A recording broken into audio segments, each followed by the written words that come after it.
اهلا بيكم في حلقه جديده من شاشه وزرار. النهارده معانا دي اف اس كي الاي 5. زي ما انتم متعودين معانا باللغه العربيه هنشوف الشاشه الرئيسيه، شاشه العدادات، عجله القياده، وكل الهيدن جيمز كده اللي موجوده في العربيه. فيلا بينا.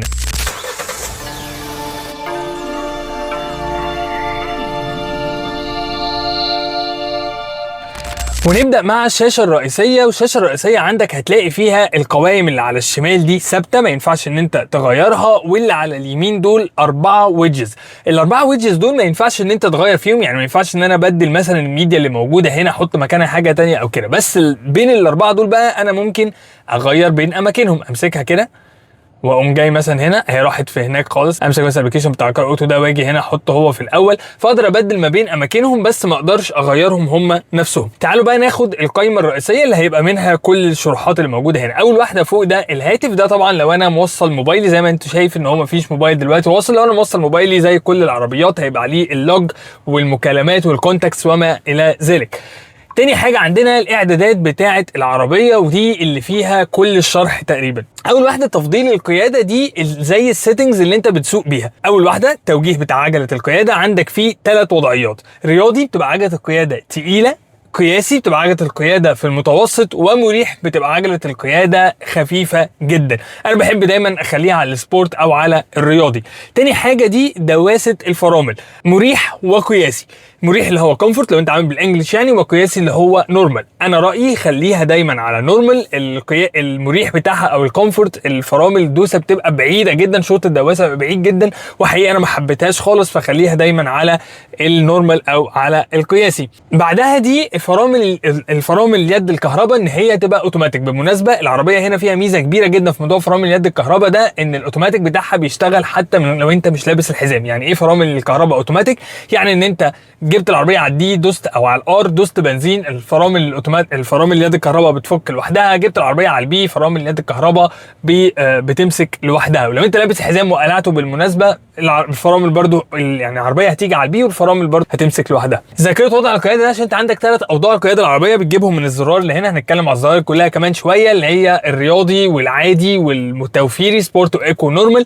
فده عشان لو انت العربيه تعمل سيف، لو انت مثلا بتسيقها على السبورت وبعد كده يعني لو شغلت ده تيجي تفتح العربيه المره الجايه تلاقيها على السبورت برضو. لو انت قافله كل مره العربيه هتفتح على النورمال. خلصنا كده تفضيل القياده، ونروح على الجسم. والجسم اللي هو البادي بتاع العربيه من بره، وعندك فيه 2 اوبشنز بس. اول واحد ان المرايات تقفل، المرايات الجانبيه تقفل لما تقفل العربيه. وتاني واحد ده ان الشبابيك لو كنت سايب اي شباك مفتوح يقفل لوحده لو انت قفلت لما تقفل العربيه من بره. ونروح على المساعده في القياده. والمساعده في القياده عندك فيها 3 اوبشنز بس. اول واحد ده اوبشن لطيف جدا، بيبقى موجود دايما في عربيات الكهرباء، لان طبعا وانت ماشي هنا بسرعه قليله، حتى لو انت عاملها على اي في ار موتور البنزين مش هيبقى شغال، فالعربيه ماشيه كهرباء، اللي ماشي حواليك مش هيبقى عارف ان في عربيه جايه وراه. فده العربيه بتطلع صوت زي اصوات المواتير الكهرباء كده، صوت شبه الثلاجات كده شويه، بس عشان تنبه المشاة اللي حواليك وانت ماشي بالراحه ان في عربيه جايه، يعني ما يتخضوش او ما يعدوش قدامك فجاه وتخبطهم او كده. تاني واحد ده لو انت فتحته انك تقدر تشغل، او بيقول لك طبعا من اجل سلامتك دي على مسؤوليتك الشخصيه، انك تعرف تشغل فيديو على الشاشه وانت سايق. وطبعا دي حاجه ما تعملهاش خالص، فدايما اقفلها. واخر حاجه دي بقى عشان لو انت لسه متعلم السواقه جديد، او لو بتحب حد يفكرك، تخلي العربيه زي مامتك بقى. اول ما تدور العربيه الصبح تقول بقى البس الحزام، مش عارف، خد بالك من اللي حواليك يا ابني، يعني ارقي نفسك قبل ما تتحرك، يعني نصائح كده. طبعا اقفلها على طول عشان مش ناقصها هربشه يعني. روح بعد كده على الشحن والتفريغ الذكي. عندك فيها 2 اوبشنز. اول واحده التفريغ الخارجي، دي لو انت اشتريت الوصله بتاعه الفي 2 ال. بالمناسبه وكيل العربيه الطارق بيبيعوها كاكسسوارز، انت تقدر تشتريها من عندهم، انك تشغل جهاز خارجي على العربيه. بتشغل الاوبشن ده وتوصل الفي 2 ال في العربيه من ورا، المخرج بتاع الشحن بتاعها، وتعرف بقى توصل اي جهاز 220 فولت عايز تشغله على العربيه. طيب الاوبشن الثاني ده بقى ايه؟ اللي هو يبدا المحرك اثناء الشحن والتفريغ. ده برده ليه علاقه بالفي 2 ال. ده عشان وانت مشغل جهاز على العربيه، طبعا البطاريه هنا صغيره 17.5 كيلو وات بس، فلما تيجي البطاريه تخلص بسرعه، قربت تخلص، فيشغل الموتور لوحده عشان يشتغل الموتور كجنريتور، كمولد. هيبقى زي مولد بقى الاصفر بتاع الافراح ده، ويطلع هو الطاقه للجهاز اللي انت موصله على العربيه. نروح على اداره الطاقه اللي بعدها. اول واحده ده الريجين بريكنج. يعني ايه ريجين بريكنج؟ ببساطه شديده انت عندك العربيه دي ماشيه بموتور الكهرباء، بس موتور الكهرباء اللي موجود على الاكس الامامي بتاع العجل بيلف عشان يلف العجل لقدام. طيب اول ما بتشيل رجلك بعد دواسه البنزين العربيه مباشره بتعكس الاقطاب بتاعه موتور الكهرباء ده، فبالتالي بيتغير منه موتور بيحرك العربيه لدينامو بيولد طاقه من تباطؤ العجل، فالعجل وهو بيلف عكس الموتور وبيولد طاقه يشحن بيها البطاريه. اي عربيه هايبرد كهرباء ريف انا بركبها دايما اول حاجه بعملها ان انا بخلي ريجن بريكنج على سترونج، والسترونج ده معناها دوستك. خد بالك ان العربيه لما بتبدا ريجن بريكنج وانت بتدوس فرامل كمان العربيه بتزود الريجن بريكنج. يعني اول شوط في الفرامل ده بيبقى كله عن طريق موتور الكهرباء، ان هي بتزود مقاومه الاقطاب بتاعه الموتور ده للحركه فبتشحن البطاريه اسرع. نصيحتي ليك زي ما قلت لك خلي الفرامل خلي حساسيه دواسه الفرامل على السبورت، خلي كمان دايما ريجن بريكنج على السترونج. هتبقى غريبه شويه في الاول بس لما تتعود عليها هتعوض طاقه كتير جدا، وكمان هتشيل الحمل من على الطنابير والتيول بتاعه عربيتك، فهتطول جدا عمر التيل بتاع الفرامل معاك. تاني واحد ده اعداد الاس او سي، احنا شرحناه بالتفصيل البار ده في الريفيو الرئيسي. لو كنت اتفرجت على الريفيو الرئيسي اتفرج عليه من هنا. ضبط وضع توفير الطاقه ده ان العربيه تبقى على الايكو، ان هي دايما تبقى بتوفر الطاقه. خليها دايما في الذكي ما تخليهاش في القصري، عشان في القصري ده هتقلل لك الباور بتاع العربيه عشان دايما تبقى بتوفر الطاقه اللي هو كهرباء وبنزين. يعني لا خليها في الذكي وهي تتعامل مع نفسها احسن. نروح بعد كده على الاضواء. اول واحده دي فولو مي هوم، هو انك بالليل وانت فاتح النور بتاع العربيه، طبعا العربيه هنا النور فيها مش اوتو، ودي من الحاجات اللي قلت انها حاجات تضايقك في الريفيو، بس لو انت ما قفلت الدراع بتاع النور سبته على النور العادي وقفلت العربيه تفضل الكشافات منوره قدامك شويه او العدسات منوره شويه عشان تنور لك يعني الطريق. من هنا بقى انت ممكن تقفلها خالص ومش عايزها، او تتحكم فيها من 15 لحد 45 ثانيه. انا دايما بخليها 15 ثانيه على كل العربيات اللي انا بتعامل معاها. مفتاح الشعار المضيء ده ان اللوجو اللي قدام بتاع لانديان المنور اللي في وش العربيه، عايزه تبقى مطفي على طول ما بينورش خالص، ولا عايزه يبقى بينور ويطفي مع الليد بار لما تيجي تحط النور سواء في النور العادي او النور بتاع التابلو فالليد بار ينور معاها اللوجو، ولا عايزه على طول منور في العربيه يعني يبقى مع الجزئين الدي تايم رانج لايت اللي موجودين في الكشافين يمين وشمال، خليه يعني مع الليد بار بيبقى شكله حلو قوي بالليل لما الليد بار ينور. خلصنا الاضواء نروح على الشاشات. اول واحده دي لما تقفل الشاشه من فوق من هنا يعمل لك ايه؟ هل الشاشه تسود خالص تبقى اتطفت تماما، ولا يجيب لك ساعه ديجيتال ارقام، ساعه انالوج اللي هي عقارب. تاني واحده دي البرايتنس بتاع الشاشه الوسطيه زي ما انتم شايفين. طيب اللي بعدها طبعا لان هنا النور مش اوتو فالدي والنايت هنا بيبقوا على حسب ما انت تظبطهم. يعني ايه على حسب ما انت تظبطهم؟ يعني ببساطه انا رحت دلوقتي على الدي او على اليوم وخليت البرايتنس يبقى على 9 مثلا، ورحت على النايت او رجع 10 تاني خليت البرايتنس يبقى على 6. لما انا اعمل تلقائي بقى كده على حسب الوقت لما اعدي خلاص بي ام هيقوم قالب لي على النايت ويجيب لي على 8 ده لوحده. جيت الصبح تاني هيقوم قالب لوحده على الدي وجايب لي على ال10. ممكن تلغي الكلام ده كله وتخليه على 10، دايما هيبقى على 10 وخلاص. سطوع الجهاز البرايتنس بتاعت اخر واحده دي انا مش فاكر الترجمه بتاعتها في الانجليش، بس دي بتاعت الشاشه بتاعت العدادات، ده البرايتنس بتاع شاشه العدادات. خلصنا الشاشات اللي هي العرض نروح على الصوت الرئيسي ده اسمه بالانجليش الكي بيب. وده معناه ايه؟ ده معناه لما بتنزل من العربيه وما قفلتهاش من الريموت، العربيه هنا ما فيهاش ايزي اكسس فما بتبعد عن العربيه ما بتقفلش لوحدها، فنزلت من العربيه ما قفلتهاش من الريموت بعد مده يعني هي بتبقى ثواني اعتقد، يعني بتقوم العربيه مدياك بيب او زماره تنبهك انك ما قفلتهاش عشان تطلع المفتاح وتقفل العربيه. ارتفاع الصوت ده اللي هو بالانجليش اللاودنس ده معناه ايه؟ ده معناه لو انت مشغل مثلا ميوزك او مشغل قران وفي حته الصوت فيها بيعلى قوي، هي بتنزل الحته دي عشان يبقى دايما الصوت في طبقه واحده مفيش حاجه تخضك او تزعجك مره واحده. وده مفيد جدا لو في حد نايم معاك في سفر او حاجه. تعويض السرعه ده انك كل ما بتزود السرعه العربيه بتعلي صوت الميديا اللي انت مشغلها اكتر. ده حلو جدا. تاني لو مفيش حد نايم معاك، لو في حد نايم معاك طبعا هتصحيه اصلا من النوم، بس ده حلو ان هو بيعوض معاك الدوشه بتاعه الهوا بره، ان الميوزك او الحاجه اللي انت مشغلها صوتها بيعلى معاك. عندك فيه بقى انك ممكن تقفله خالص، ممكن تخليه يعلى بدرجه قليله، ممكن تخليه يعلى بدرجه متوسطه، ممكن تخليه يعلى جدا، والمرتفعه دي بتبقى رهيبه. يعني انت من على ال60 هتلاقي فاهم العربيه قلبت دي جي. ده بعد كده مستوى الصوت بتاع الميديا، وده مستوى الصوت بتاع التليفون لما تيجي حد يتصل يتصل عليك. خلصنا الصوت، نروح على الكونكتيفيتي او الاتصال. عندك طريقتين هي الاتصال، ده البلوتوث ومن هنا اسم العربيه، ومن هنا الاكتشاف ده ان الموبايلات تعرف تشوفك، وده ان هي تتصل تلقائيا بموبايل هي كانت متسجله عليه قبل كده. ده مزامنه تلقائيه لجهات الاتصال ان هي تاخد اوتوماتيك اول ما تتوصل على موبايل بالبلوتوث تاخد منه الكونتاكس بتاعتك من عليه، وكمان اللوج بتاعك كنت بتتصل بمين وما الى ذلك. طبعا الموبايل بيديك برميشن الاول ان انت بتسمح له او ما بتسمحلوش، وده كل الموبايلات اللي كانت متوصله بالعربيه قبل كده. الشبكه هنا انك توصل العربيه على واي فاي، وعشان لو عايز تعمل لها مثلا ابديت او تشغل فيديو او تنزل حاجه او كده، فانت من هنا ادي كل شبكات الواي فاي، تختار الشبكه وتكتب باسورد وتخش عليها عادي جدا. اخر حاجه عندنا هي العام، اول واحده فيها اللغه. العربيه فيها لغات كتير جدا، حاطينها على العربي طبعا عشان شاشه وزرار. وبعدين تنسيق الوقت، تبقى يظهر لك الساعه ب 24 فورمات ولا بال 12 ساعه، وحدات الاميال بالكيلو ولا بالميل، وحدات الطاقه بالنسبه المئويه ولا بالكيلو وات. النسبة المئوية هتبقى اسهل لك تفهمها. الضغط بتاع التي بي ام اس بتاع ضغط العجل يبقى بالبار ولا بالكيلو باسكال. المنطقة الزمنية انا عاملها قطر عشان الساعة دلوقتي اتغيرت عندنا في مصر بقت بلس 3، وطبعا مصر اللي موجودة هنا بلس 2، فاحنا عشان كده عاملها قطر يعني، بس هي في الطبيعة هتخليها بلس 2 عادي مصر. منطقة الراديو بتاعك الشرق الاوسط.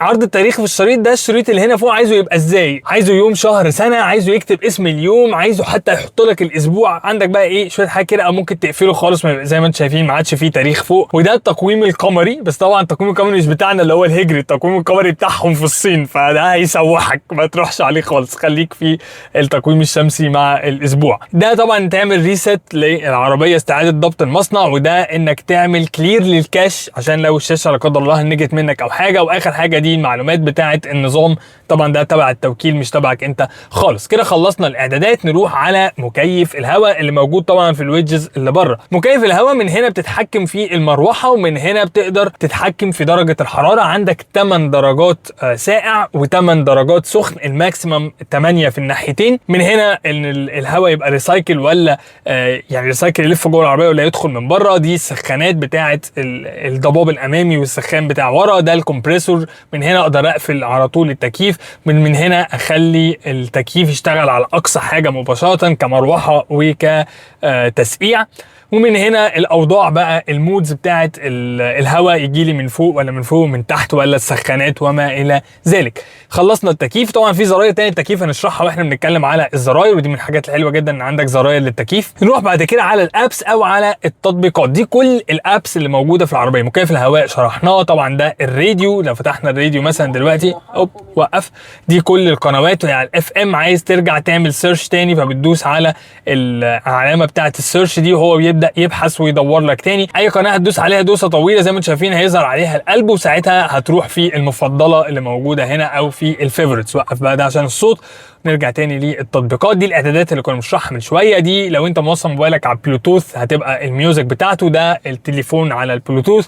وده لو انت حاطط يو اس بي فلاشه يعني فيها ميوزك. من الفلاشه طبعا بتحط هنا، هنشرح الكونسول كمان شويه. ده الكار اوتو اللي كان موجود مع العربيه بديل الاندرويد اوتو والابل كار بلاي، بس الجماعه في الطارق كتر خيرهم نزلوا ابلكيشن تاني هنشوفه دلوقتي اوريدي بيشغل لك اندرويد اوتو وابل كار بلاي وايرلس من غير ما تنزل حاجه على موبايلك، فانت استعمله على طول مالكش دعوه بده. ده لو انت نزلت صور على العربيه او حاطط فلاشه فيها صور وعايز تقعد بقى تقلب ما بين الصور المختلفه، ما بتعملش حاجه يعني، مش هتحطها كباك جراوند او حاجه، بس هي موجوده. من هنا عشان لو انت عايز تشغل فيديو تحط برده اليو اس بي وتشغل الفيديو. وطبعا لو انت عايز تشغله الفيديو حاليا مش هيشتغل غير على البي، عايز تشغله على الدي بتشغله من الاوبشن اللي احنا قلناه من شويه انك تخليها تشتغل وهي على الدي. نروح على الصفحه اللي بعدها، هتلاقي السبيد بلاي. والسبيد بلاي ده هو البديل بتاع الاندرويد اوتو والابل كار بلاي. هتقول لي اشغله ازاي يا صابر؟ هقول لك مش محتاج غير انك توصل موبايلك بالبلوتوث وكل حاجه هتتعمل لوحدها، سواء موبايلك اندرويد سواء موبايلك ايفون.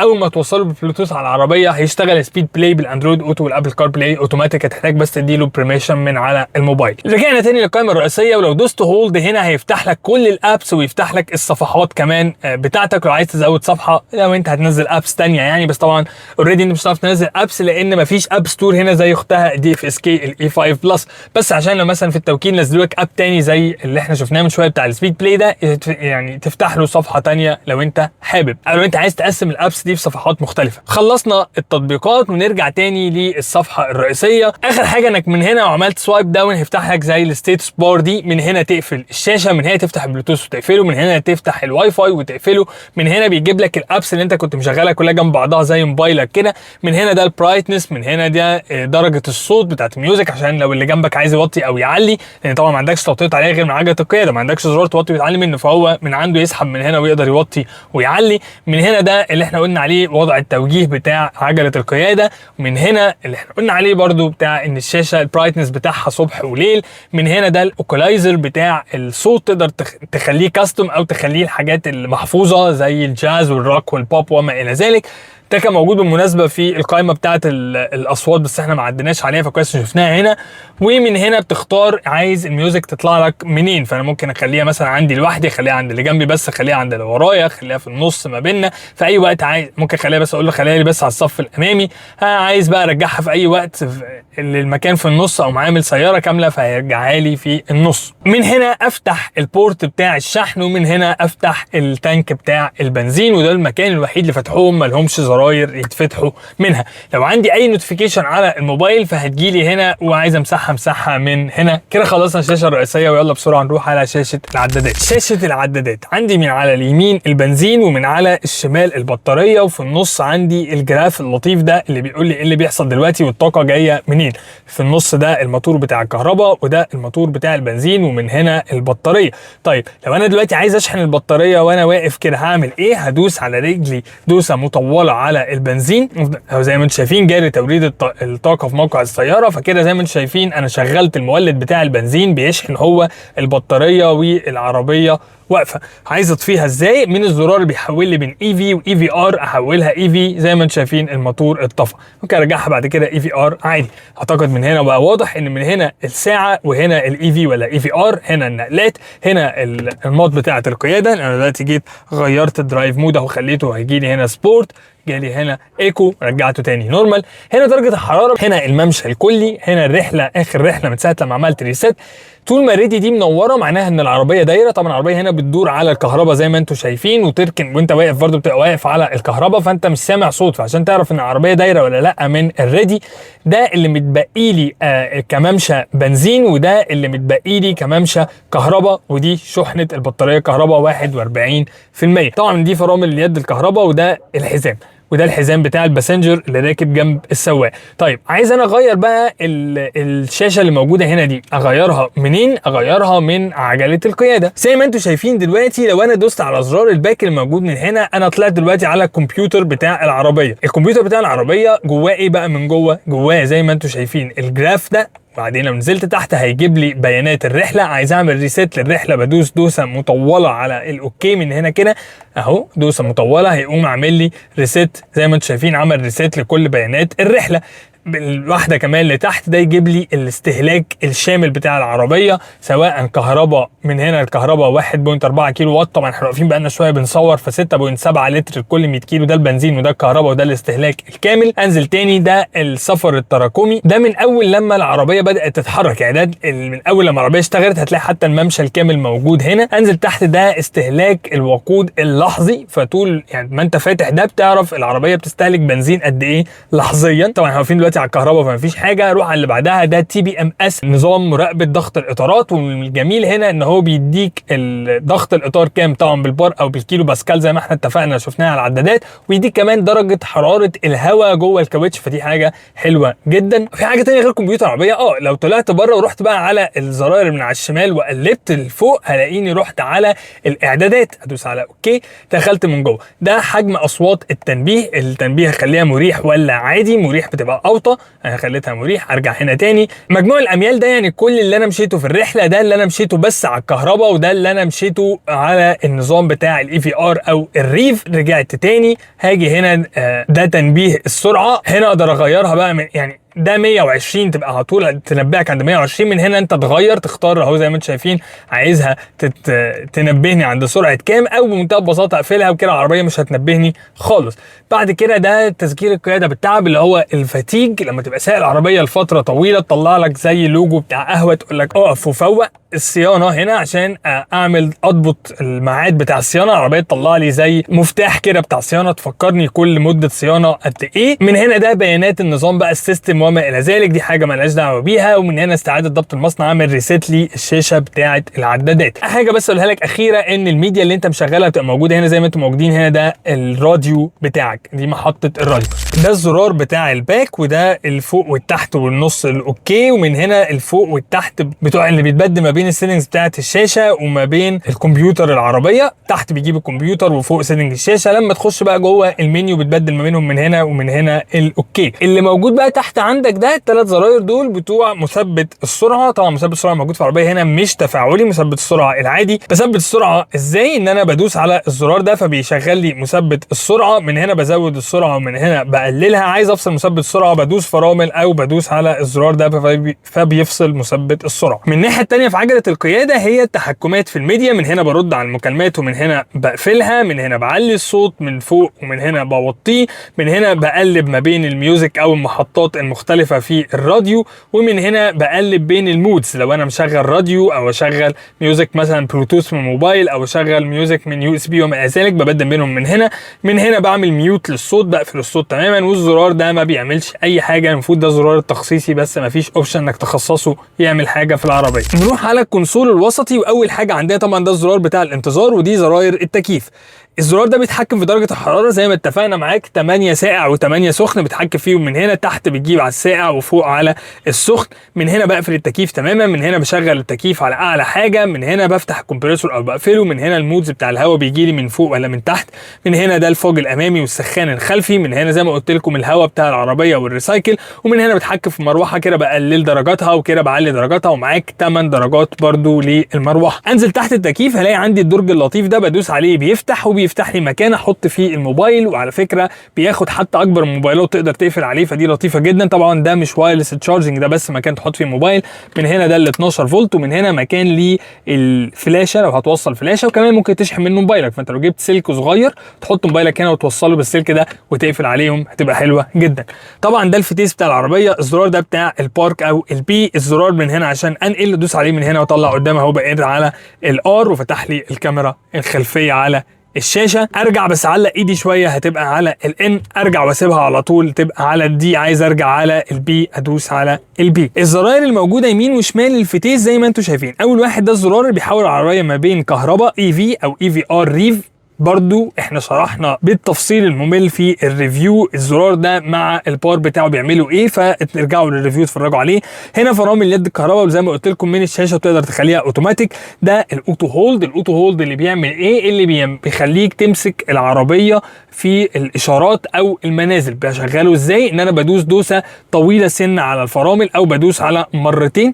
لما ببقى مفعل الاوتو هولد هنا بس لازم اكون لابس الحزام، بيبقى مديني على الشاشه اللي قدامي بتاعه العدادات اوتو هولد بالابيض. لما تتفعل بدوسه الفرامل بتبقى لونها اخضر والعربيه بتمسك وهي على الدي عادي، ما ترجعش تفك غير لما تدوس بنزين تاني. اوتو هولد مهم جدا انك تتعودوا عليه. الزرار اللي على اليمين ده اقفل التراكشن كنترول. طبعا ما تعملش كده ابدا، خصوصا في عربيه كهرباء جر امامي، العربيه هتعوم منك على طول.